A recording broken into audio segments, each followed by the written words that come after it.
fires, et cetera, will be held in October.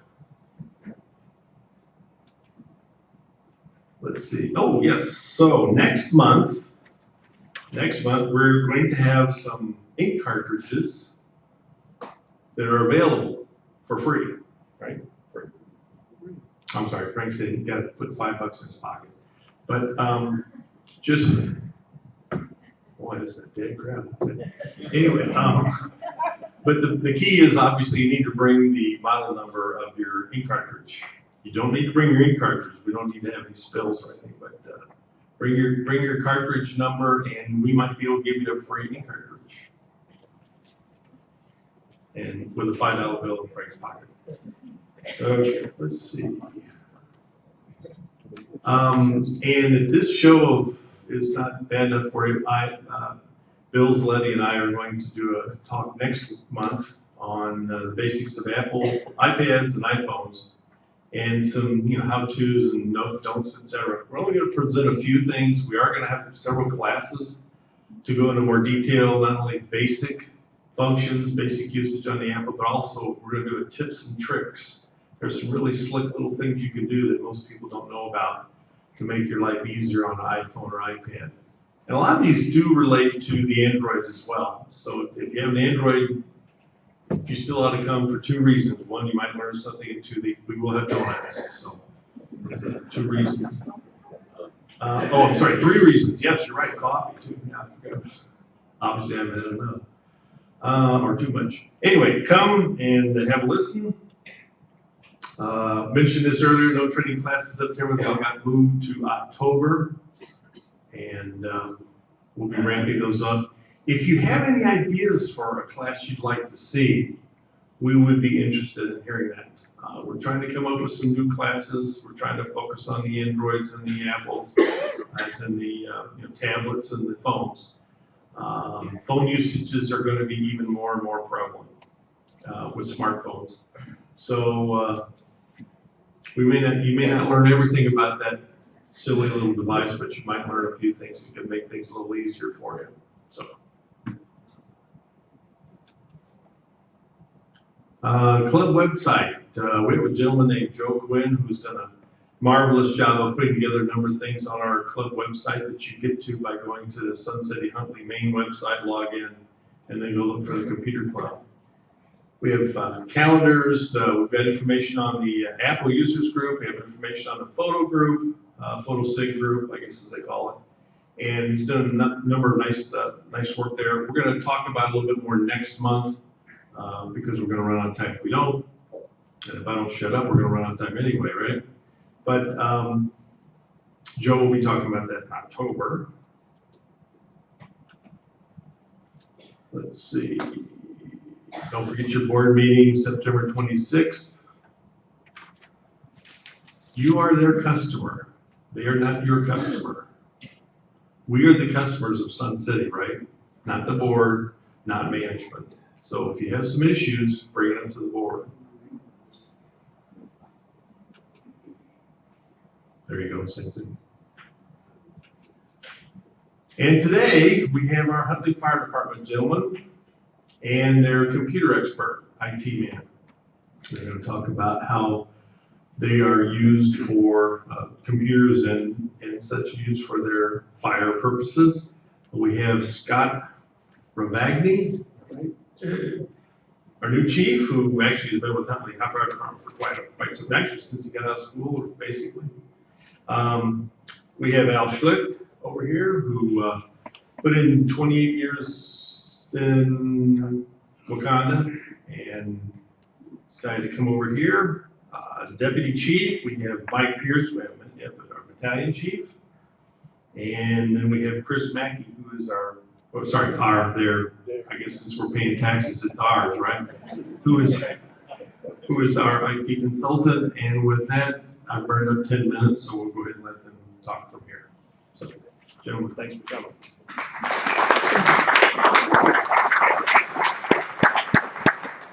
Good morning. Thanks for having us. I'm just going to do a little overview of Huntley Fire District, and then I'm going to turn it over to Chris. He's going to really talk a lot about the computer systems and what we use. And then Al and Mike are going to go and talk about our wireless communications that we have. with our air packs and what kind of technology we're using. So a little bit about, excuse me, about the Huntley Fire Department. We're 55 square miles. We cover Huntley, Algonquin, Lake in the Hills, some of Hampshire, McHenry County, Kane County, and we have about 9 miles of I-90. So our population is about 55,000 residents in our fire district. We have 85 members of our department. 61 of them are full-time, and then we have anywhere between 25 and 30 part-time members. It fluctuates if they get full-time somewhere else. So we have a cadet internship. We go a lot with the high school program, with a lot of the high school kids and the college kids that want to get in the fire service. Currently, we have 4 stations throughout our fire district. We are in the makings right now of building a Station 5 at Jim Damer and Hennig that we want to start breaking ground here next year. So hopefully we'll have another station here for Sun City. And then we're looking to relocate our Station 1 downtown and move it to our current annex building and add onto that pole building at Main Street and Ruth Road. So we're going to be doing that also here next year. We cover, we had about 5,000 calls. We should hit a little over 5,000 calls this year. So we have anything from 5 advanced ALS ambulances, 4 engines, 1 truck. All of our engines and our fire trucks are EMS equipped, meaning they're all they have the same information or same equipment as an ambulance. The only thing they can't do is transport. So anytime you see a fire engine or a ladder truck come to the scene, they're all paramedics before the ambulance can get there. So, and that's really the only parts that I was going to run through. We'll definitely take questions at the end. Otherwise, I know the biggest thing was you guys wanted to know about Chris Mackey and our computer systems. So I'm going to turn it over to Chris.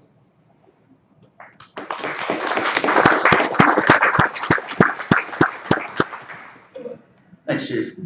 Yeah, you'll have to excuse me. I've never spoken to a group this large, but you know, I understand some of the technology can be a little confusing, or you might have questions. If you have any questions as we're going along, please feel free to raise your hand and go ahead and we can address your question at that time.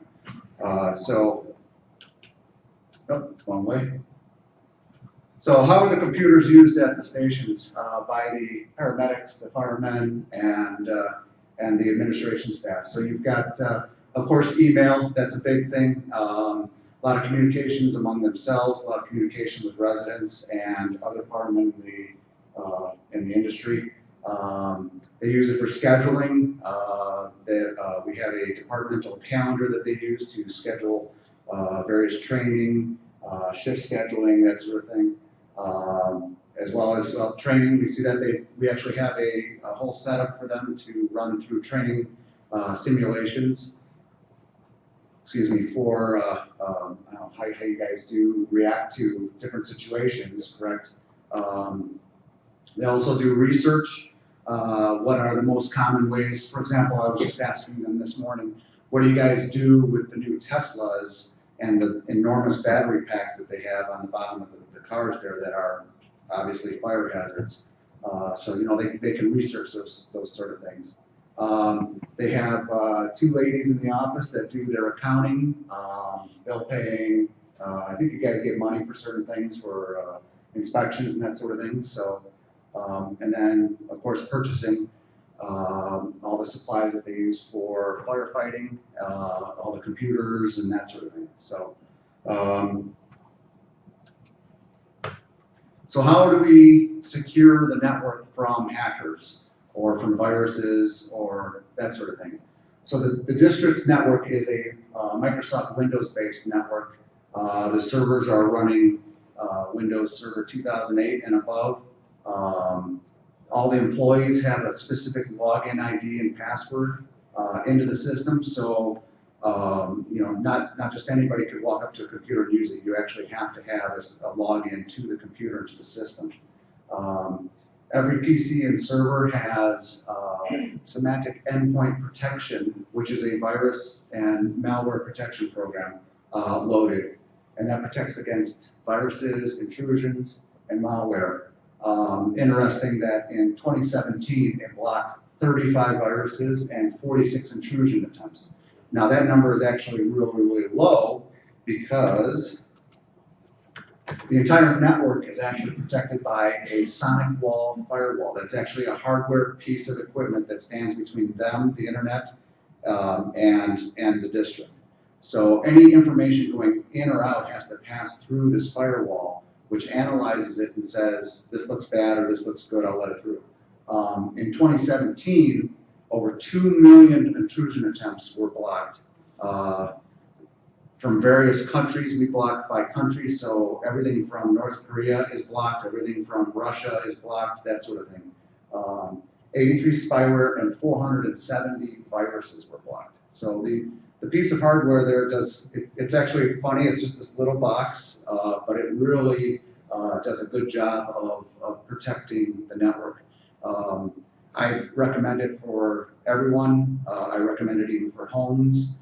They have this one is a pretty high-end box. They have lower-end boxes. There's other manufacturers, but when you talk about the Internet of Things, as they say now, so you have TVs and you have thermostats and you have Blu-ray players and even refrigerators now that are connected to the Internet.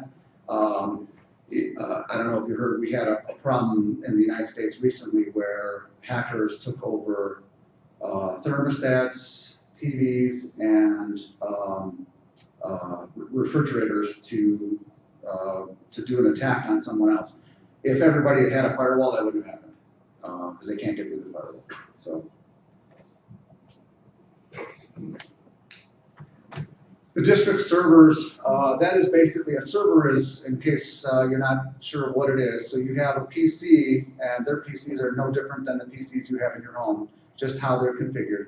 But then they have all their data and their login information actually turned on or loaded on very high-end servers, which are just a PC on steroids, basically. It's a high-end computer. The servers are actually running VMware. That is a virtualization technology that allows us to have multiple servers actually loaded on one hardware server. So if you think about it, it would be like for your PC having, you have Windows 10 or Windows 7 on there, it would be like having 3 or 4 operating systems actually loaded on to a single PC. So we can have, it really utilizes the investment in the hardware because in general, if you look at your PC, if you were able to look at what it was doing at any one moment in time, for the most part, it's sitting 95% idle at any one moment in time, sometimes 99% idle.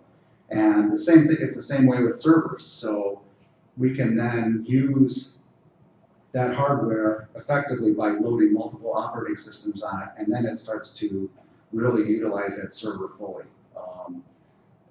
It actually costs a lot less money for the district because instead of having to buy 3 hardware servers, which is the most expensive part, you're only buying 1 and then splitting up the hardware, the processor, the RAM, and the hard drives among those 3 operating systems, those 3 servers.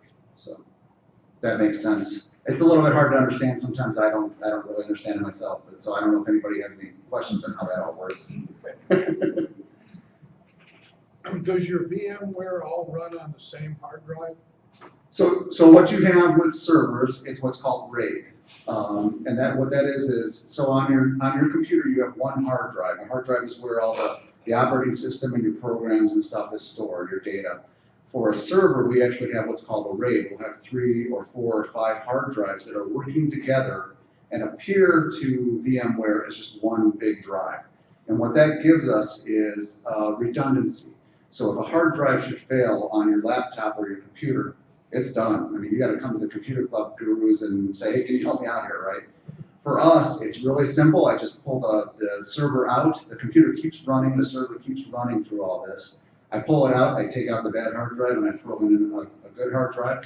Server recognizes it and starts rebuilding that hard drive from the data that was, I don't know the name of it, but it actually stores what it thinks the data should be on this other hard drive that has failed. And then it can rebuild the data from that, what it thinks should be there. So it's pretty nice. We've had only one situation where a hard drive has failed in the 18 years that I've been working with the district. And it was really, really simple and really easy. There was no downtime for us to replace the hard drive. So that's the benefit that you get with what's called a RAID system, R-A-I-D, RAID.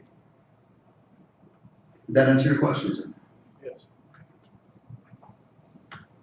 And as I said, in the 7 to 8 years that the current system has been deployed, we've only had very few downtime, and usually it's just for maintenance, hardware maintenance, or the Windows updates, as everybody has to deal with. So whenever they come out once a month or for servers or a couple times a month, then the server has to be rebooted. We usually do that at 1 or 2 o'clock in the morning. For the hardware maintenance, I usually do it at lunchtime when everybody's out at lunch. Or at least the officers are at lunch. So, but the reason that this is works out so well, or we've had such little downtime, is that the district made a good investment with buying good hardware and making a commitment to make sure that it is well maintained. We also, this APC that's pictured here, we use that to keep the servers up in the event of a power failure, which is kind of cool. So each of the stations have a generator that can kick on, and what does it take, like 10 seconds for a generator to pop on. So all I have to do is keep everything up for 10 seconds, and then the generator will take over after that point. So these, every station has these for the servers or network hardware. We don't have them on the PCs, and can keep the equipment running during that 10 seconds.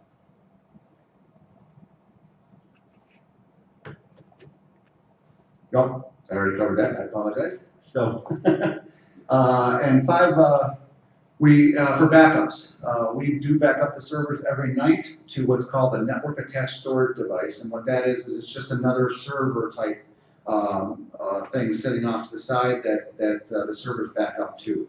We have a couple of those, so every night every server backs up to that. We also back up all of our data to the cloud. So in the event that station 1, where all of our data is stored, should have something catastrophic happens, we still are able to get the data that they would need to operate, to get that pretty quickly. So I also recommend for people, home users such as yourselves, to also use a type of cloud storage. I think actually I covered that on that. There we go. Okay, so here's the backup thing. Sorry. Carbonite is the backup that we use on the cloud. I recommend that for home people. It's not expensive. I think it's around $75 a year. So if you have pictures, the grandkids, pictures of your vacations, that sort of thing, backing it up on the cloud is nice because if your laptop or your computer is stolen, if your house burns down or whatever, you've not lost your data. Couple that with a scanner or scanning in your important documents, and you should never have to worry about ever losing anything for anything.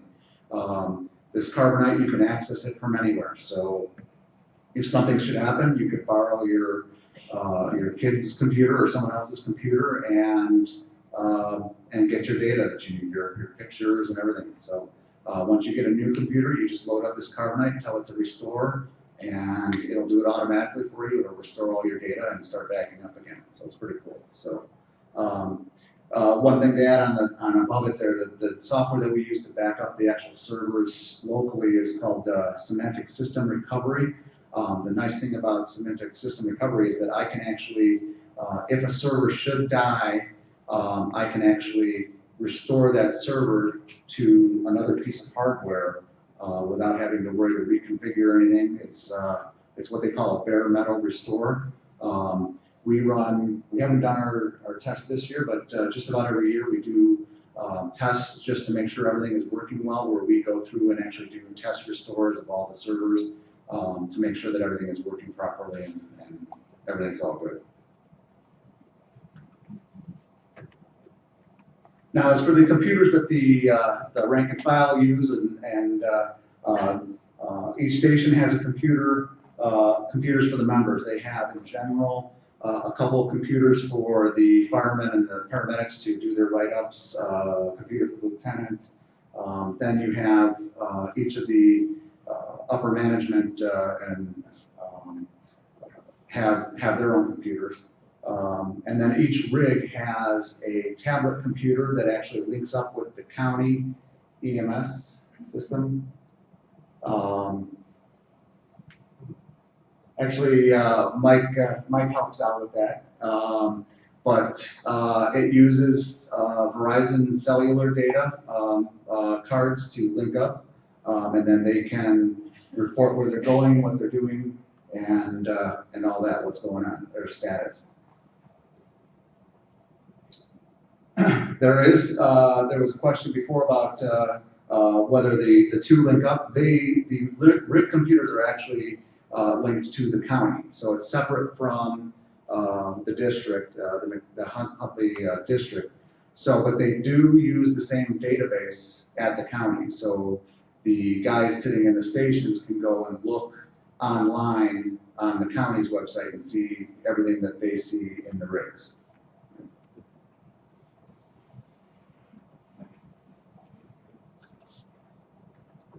Is that the last one? That's all you had? Wow. So I went pretty quick. I apologize for it. I'm a little bit nervous talking to a crowd this size. Did anybody have any other questions about anything? My understanding is that if there's a call for a fire or for some sort of an event, that they have the ability to look at like garage key code in the house. Yeah. Repeat the question. It depends on the information. So we have a 911 premise alert system that you're able to contact us if you have garage code information, key codes. Some people have key codes on their house and stuff like that. That you can get that stuff put in our system. And then when you dial 911, that information is actually tied to your address. So when that stuff comes over to the mobile computers in our rigs, we have that garage code to be able to get access to. A lot of people that have life alert buttons, they'll pass that information on to the life alert companies, and then when they call us to tell us that there's an alarm going off at that location, they'll pass that information along as far as garage codes. If you've called in the past, where maybe you've talked to a 911 operator and given them a garage code, all that information is stored under previous calls at that location. So again, we can go onto that computer, county can look back on old calls, and we can look to see if there is a garage code and stuff like that. You know, on those computers in the rigs, we've got pre-planning for all of our commercial buildings that shows us where any hazards are stored, what kind of hazards are stored, where Knox boxes are kind of a commercial-based system. There are some residential styles of Knox boxes that I know some residents out here do have that are, you know, we've got master keys to them, and then we're able to store access keys inside those. It's like a safe that gets bolted to the building. So it'll show us where that Knox box is, you know, electric shutoff, gas shutoff, fire alarms, all that kind of information, and that's all stored on those individual mobile data devices. We're able to cut down a lot of radio traffic off of them because we're able to log our own times. So instead of constantly having to call the radio, they've got buttons on them. I can hit that I'm en route to the call. I can hit that I'm on scene. We actually just 6 months ago or so went to an ABL dispatch. So it used to be our district's broken up into, our fire district as a whole is broken up to 4 individual still districts. And so the rigs were dispatched based off of a still district. So this area out here is our fire district 3, so station 3 would handle these calls. So regardless of where your ambulance, 953, was in the district, they would be the ambulance that would be dispatched to the call out here based off of this area. And then as the next call came in, there was kind of a hierarchy chart that we'd go down the line. And it was really up to us and our guys to listen and think, am I closer, am I not closer? And sometimes you don't know that. You know, I don't really know where ambulance 953 is, so I'm kind of chasing around. So now with the ABL dispatch, it'll actually pick the closest rigs, which you know, you could be sitting at Station 3 in the station and all of a sudden not be dispatched to a call out in Del Webb and not know why. And then you find out that, you know, there's an ambulance up at Aldi shopping, or there's an ambulance sitting somewhere that's a closer vehicle. So that's really increased our response time, being able to go to a system like that. So Yeah, decrease. this might be a little off track here, but I would say that 99% of the people in this room possess a carbon monoxide detection device in our homes. Okay? Not too long ago, mine went off in the middle of the night. And, you know, that's chaos. The instructions say to open all your doors and windows and immediately get out of the house and call 911. Okay, so mine went off. I tried to stop the noise, which is utterly impossible. You need a Phillips screwdriver to get the battery out, I found out. So I'm searching for my Phillips screwdriver in my garage in the middle of the night with this thing blaring. Finally got it out, but finally it quit. So what I was supposed to do was call 911 right away, but I did not do that. I felt it wasn't necessary. You know, the carbon monoxide detectors, technically by law, so when you ever go to sell your house, or you're buying a house, by law, they're supposed to be all within 15 feet of every bedroom. So yeah, and the carbon monoxide detectors, smoke detectors, they've always recommended that you replace them every 10 years. They always said replace your batteries twice a year. You know, they still recommend that, even though most of them all, especially out here, are hardwired in. They do have 10-year batteries that you can buy that are sealed in. That battery is good for 10 years. Carbon monoxide detectors, when they first came out, the first ones originally said that they would last forever. You just had to replace the battery, or you just left them plugged into the wall. And then at some point in time, they decided that those sensors, like anything in this world, eventually wear out and go bad. So they put a 5 to 7 year shelf life on them, or usable life. That caused us a lot of headache at about 5 to 7 years after those were all sold. Because when they went off, you don't know the difference. If your house is on fire and if your smoke detector is chirping, I think generally speaking, everyone in the room is fairly, you know, intelligent enough to know my house is not on fire currently, but I just don't know what's going on with this. And we do a lot of those service calls where, you know, that alarm's chirping, you know, and you don't know what to do. You can't get it to stop. You can't get up to it. A lot of them are up high in the ceiling. You know, we go out and deal with that. Carbon monoxide is odorless, colorless. You have no idea it's in your house. So when those go off, you really don't know what to do except for to call us, and we bring a meter out and we check it. That was my next question. How many false alarms do you get on the people that neglect to change this thing? Mine was good for, I looked at my receipt, was good for 5 years. It was about a month over that. I brought it over to the station and we're examining this thing. And one of your, was it late at night, and it finally went off in the guy's hand. Yeah, I'm pretty And confident. he says, this is no good. Go over to Walmart and buy a new one. And that's what I did, and everything was fine. But it seems a lot of manpower is lost when people neglecting to update this thing. Yeah, and trust me, when they say they're good for 5 to 7 years, they must make those over a night shift, because when they fail, it's at night. They don't fail during the day. They fail at night. So it wakes you guys up. You know. Well, thank you very much for your. As far as number of calls a year, it'd be hard to say. There, you know, we do run a fair amount of false alarms, either smoke detectors or carbon monoxide detectors. You know, and it's easy to look at that stuff and say, you know, is it a waste of service and a waste of manpower? But at the same time, that's what we're here for. We don't expect you guys to be experts at everything in your house, and carbon monoxide is one that, like I said, when that detector goes off, you really don't know if it's a true emergency or if it's a false alarm. So we come out, we're literally there a couple minutes, we run in with our monitor, we can tell really quick whether you have a problem or not, and we move on from there. So. When you back up your information to the cloud, There are times when you run out of cloud space to back up everything off your PC.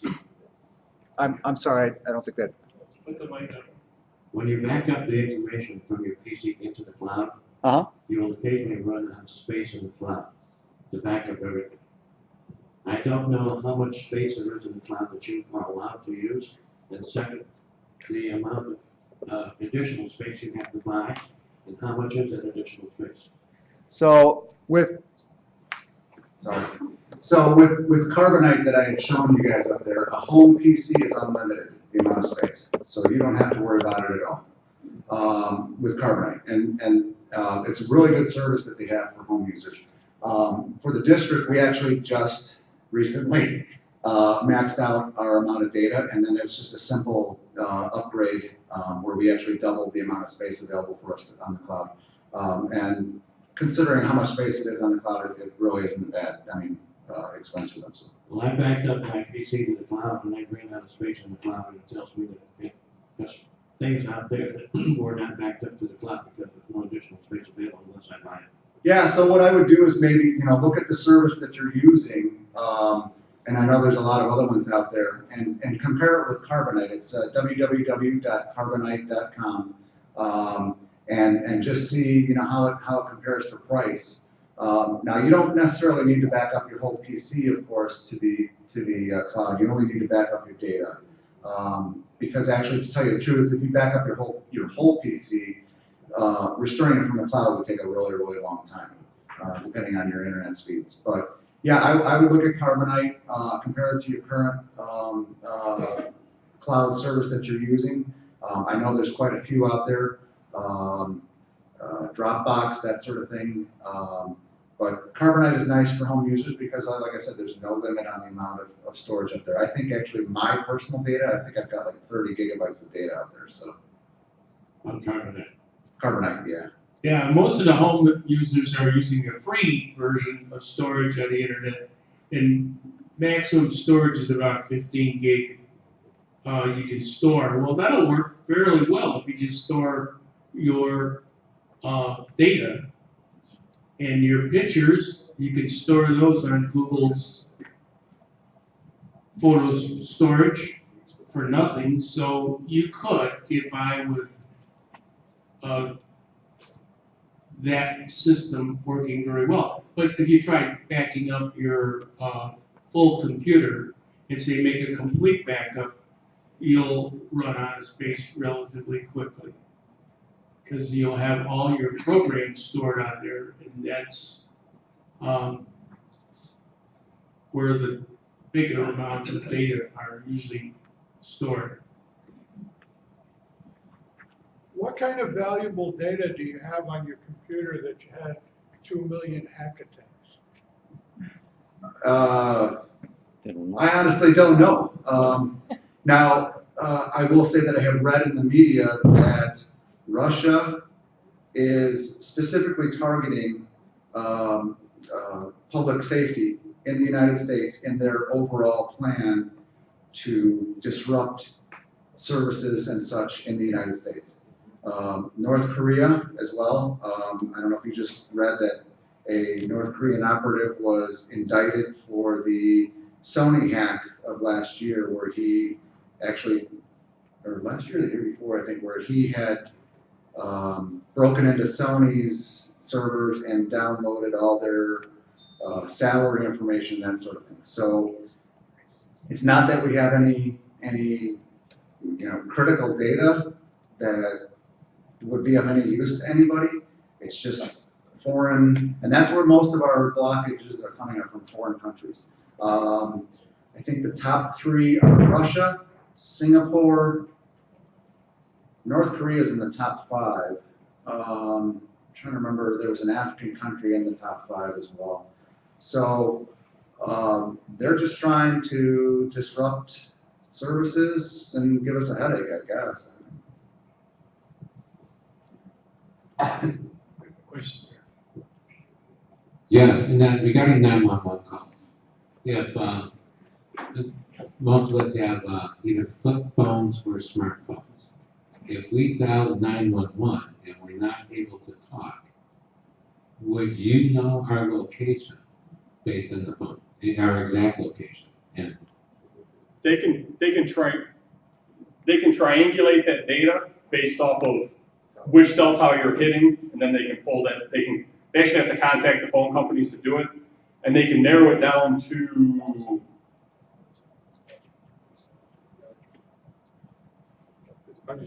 yeah, 1,000-foot radius. I mean, it narrows it down pretty tight, that they're able to pull off a signal strength off the different towers and kind of narrow down where you're at. Is there a better way to set up our phone so we know exactly where we're at? let's say if I was on the wildfire trail and something happened, I hit the 911, would you be able to get to me quickly? Is there something that should be done specifically to the phone to register to a tighter radius? No, not as Not what we were told through dispatch and everything. It'll take a little while, and they don't know how long, but we will find you, but it will take some time, but there's nothing else you can do at this time. A lot of the phones have a system of triangulation that's a lot better than just the triangulation between the towers. They use other things. So if you're walking on a trail out here and you happen to be in a spot that's been scanned once, which is not likely to be a case out this far from the city.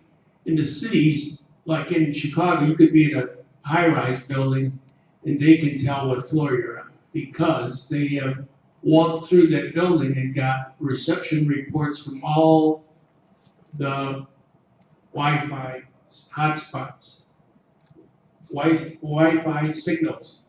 So your phone will take the Wi-Fi signal and transmit it to the dispatch center on another program that has already given them, they have already reviewed that area, so they can tell what floor you're on. But out in this area, you get out far enough, you won't find that system working that effectively.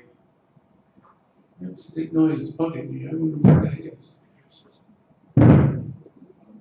That's just weird. That is weird. Okay, so. Question? Yeah, I'd like to comment about the response time of the fire department. 2 years ago, we had a situation where carbon monoxide detectors went off, and when I called 911 and the fire department came out shortly, there were like 4 or 5 of them. They were running through our house like ants, up and down the stairs through all the rooms and everything. Very, very quick. They found the problem in 5 minutes. It turned out to be the pilot light in our fireplace, our gas fireplace. So I'd like to comment about the expediency, the speed, and the great job that you gentlemen do. Thank you. Thank you so much. Thank you.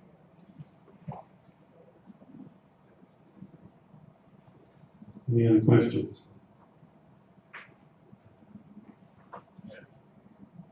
How much money is allocated for IT for the fire department? Oh boy. I think with computers and everything, I think I had $25,000 in the budget, if I'm not mistaken, this year. We do an analysis every year, so we know when we're going to replace computers and everything. So now probably next year it's going to be more if we have to update the servers. We know next year we're going to have to buy more computers if we're going to add the station. So every year we really try to keep that budget tight and just use the money that we need. So between Chris and I and our staff, we really try to figure out what computers we're going to need throughout the year and what else we will need to do for the year. Okay, and then again regarding the 911 calls, you had mentioned that there's a way for the fire department to get access codes and that. Is that something we interact with the fire department on? And then how about health information? A lot of that can be put on the premise alert system that we have. If you go on the website, I believe, you can download our premise alert form. You fill it out and turn it into us, and then we turn that in to the county level and put it on, on the dispatch information. It goes right to county. Oh, when they, okay, Yeah, when you fill out your premise alert, it'll go right to county.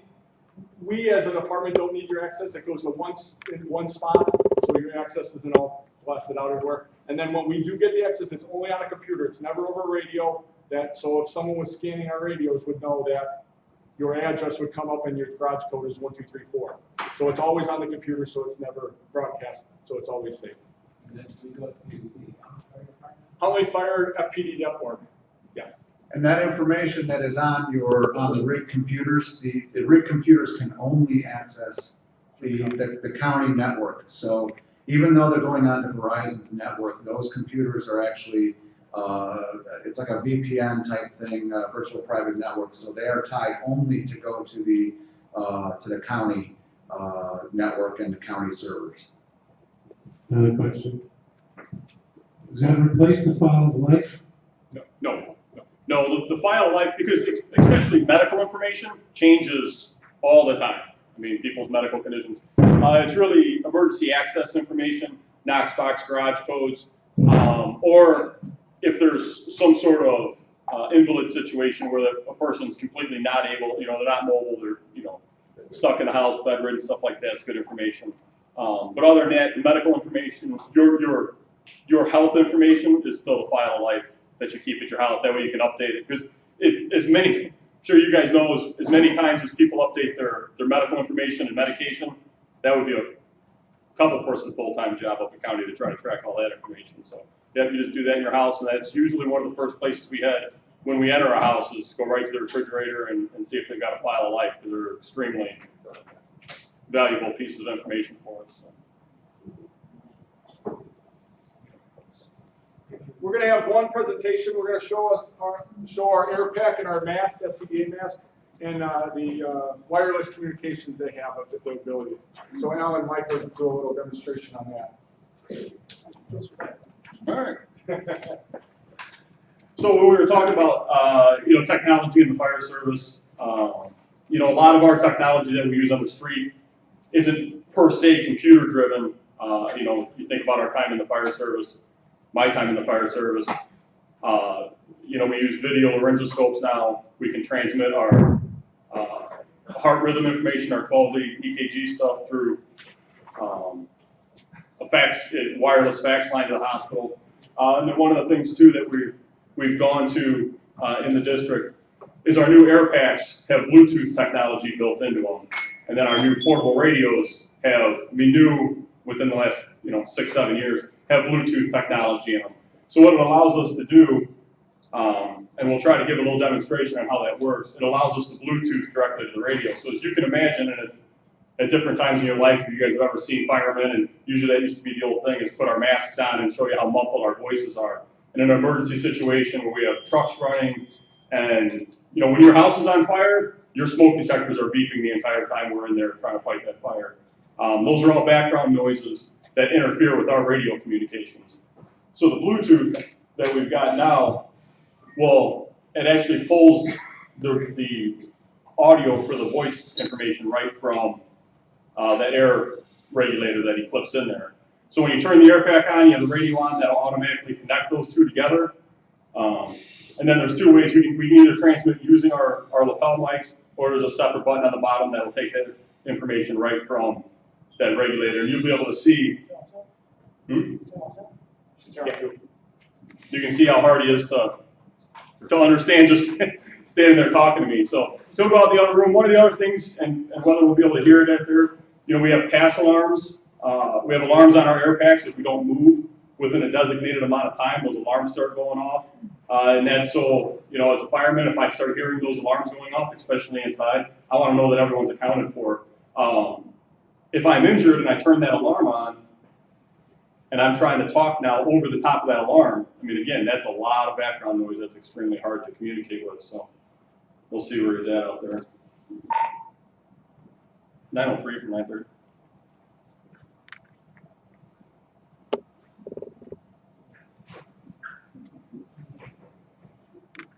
Maybe he's not so well.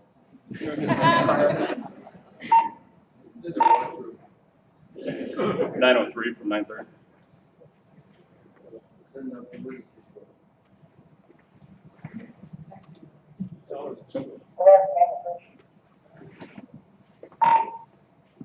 903, what's your status?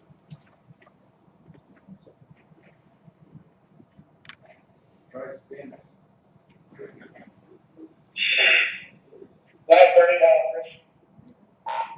Go ahead, 903.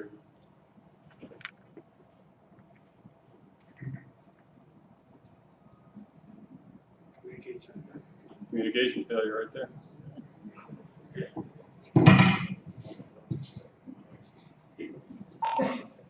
Nine oh three.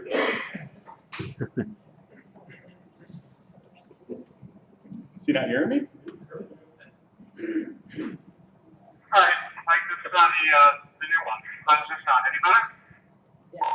Is that on the Bluetooth?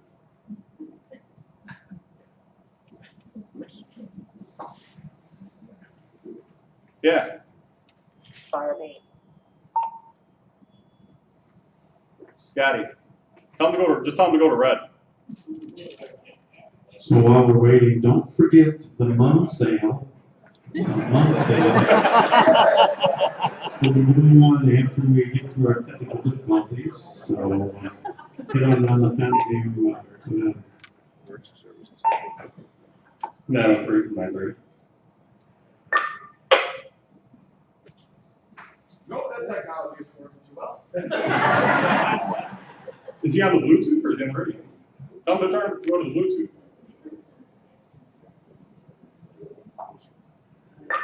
Especially on the Bluetooth, any better? Yeah, we're able to hear you on that.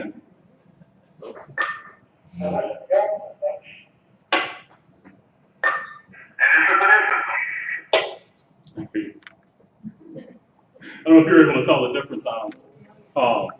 You know, it's clear, especially when there's a lot of background noise. So, yeah, that is the problem with technology. That is the nice thing. It is actually set up to be a little redundant in the fact that even if the Bluetooth isn't working, we can use the radio just like we always have. So.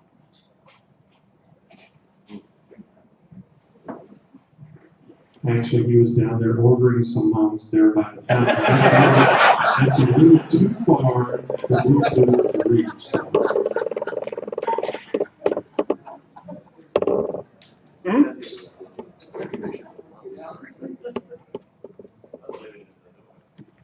One more question. Listen, we got a lot of pets in the audience here. Do you have anything to revive pets? I've seen it on television. On all of our frontline fire apparatus, we do have oxygen masks for pets. We also have contact information for 24-hour vets. So it is something we have, you know, we do have stuff to do our best to try to treat them. Maybe there's one more question. Hang on a second. You mentioned doing inspections. What kind of inspections do you do? Are they voluntary inspections or are they mandatory inspections?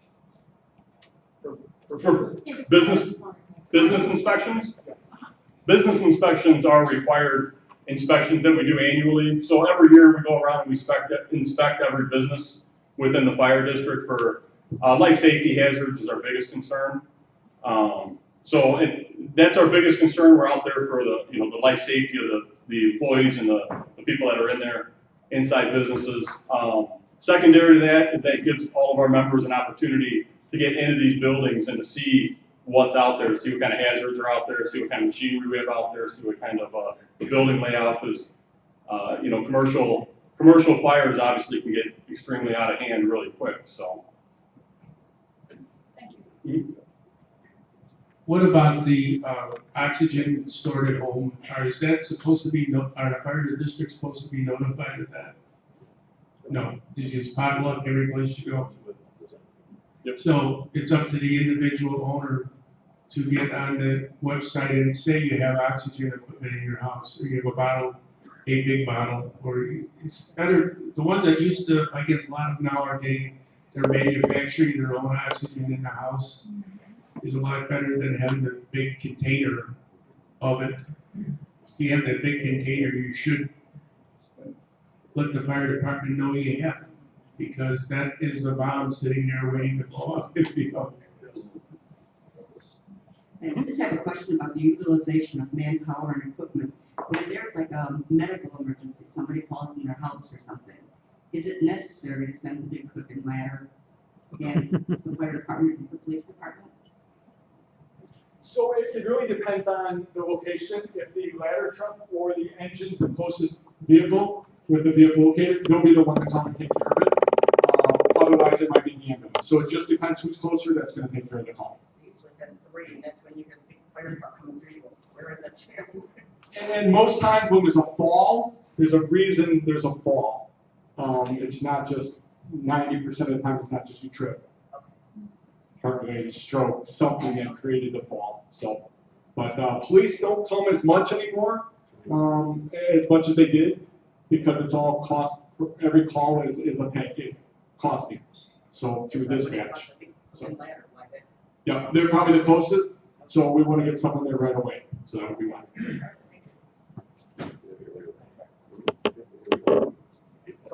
One more. I'm all okay with it, yes. There goes my exercise for the day. This is somewhat related to what you said about that oxygen, and you don't have to report it. I moved in, we bought our house in 2004, and we moved in 2006. Since that time, we have replaced our outdoor gas meter twice. And how we found out is I like to garden, and I was gardening around it, and I smelled the gas. So I called, I told my husband, and we called the gas company, and they came out within 20 minutes. And sure enough, they put that meter thing around it, and then they put some soap, bubbly stuff, and it was leaking. So they replaced it. And then it happened again in a different spot. And what I was told was when they first built the homes, they bought those meters in a large quantity, and they weren't like, I guess, the best ones or something. But periodically I go around there and I sniff to make sure that I don't smell it. And one of the people who did replace it, it was a she that replaced it. She said that women have a better sniffer than men. Smell. But both times it was leaking.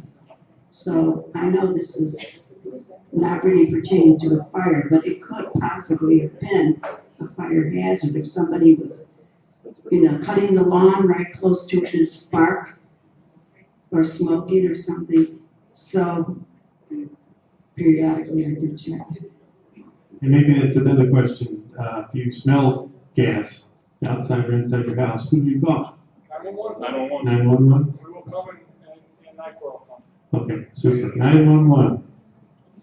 Don't do 911. I couldn't find the 11 on the phone. So 911. Any other questions? I won't start telling jokes so you have to put over. Actually, this isn't a question, but more of a comment. Over the last several years, my wife fell, broke her hip one time, broke her arm the other time. And I just want to commend the EMTs that responded with the care and compassion that they provided her in transporting her to the hospital. Thank you. Thank you.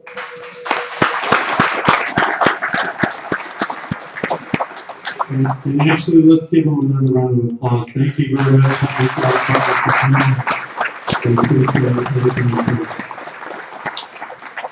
So we'll probably be here for maybe a couple of minutes. I think the donuts are finally getting to them.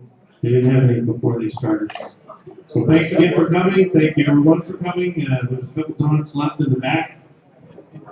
And we'll see you next month.